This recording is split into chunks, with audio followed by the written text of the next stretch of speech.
Quelle est la seule métrique qui compte sur YouTube?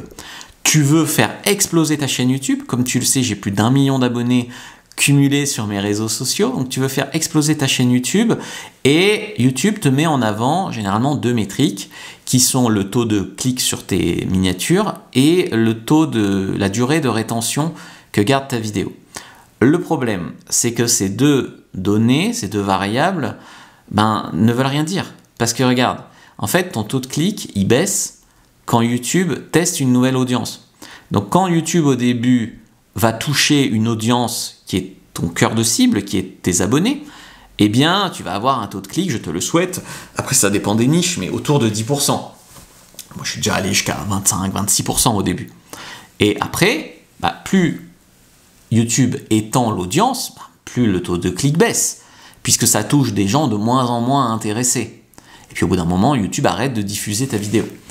Donc pour moi, le taux de clic sur miniature, ça dépend tellement de à qui YouTube montre la vidéo que ça ne veut rien dire. Oui, il y a des miniatures meilleures que d'autres.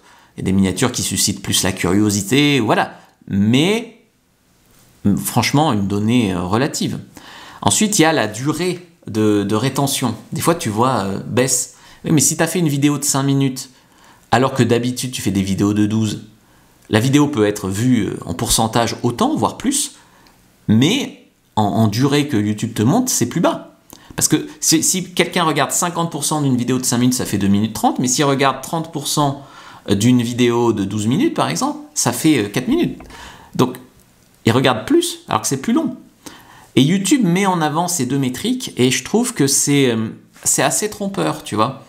Donc, le taux de rétention, c'est la proportion du public qui va rester à regarder ta vidéo jusqu'à la fin, et après, il ramène par rapport à la durée de la vidéo, combien de temps il regarde, voilà.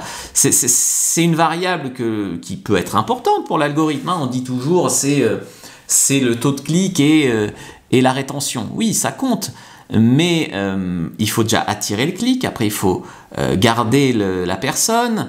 Après, je veux dire, il y en aurait d'autres, des métriques. Tu as le VPH, donc la dynamique de diffusion. Est-ce qu'une vidéo est beaucoup vue ou pas? Tu as le watch time total. Mais honnêtement, il y a une seule métrique qui va synthétiser tout le reste. Finalement, il y a une seule métrique à regarder en vérité. Cette métrique, c'est le nombre de vues, tout simplement. C'est la seule métrique qui, toute chose égale par ailleurs, te condense toutes les autres métriques. Et après, analyser le reste, ça relève de la chirurgie.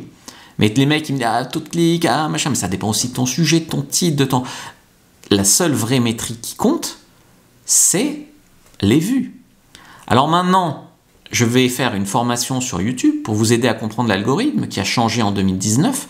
Il y a un gros changement en 2019-2020. Aujourd'hui, tu ne peux pas faire des vidéos tous les jours sur des tas de sujets, voilà. Donc je vais faire un nouveau programme là-dessus. Dites-moi en commentaire si ça vous intéressera. Ceux qui ont déjà ma formation de business en ligne argent comptant auront bien sûr les informations. Likez, commentez, partagez, regardez une autre vidéo avant de partir.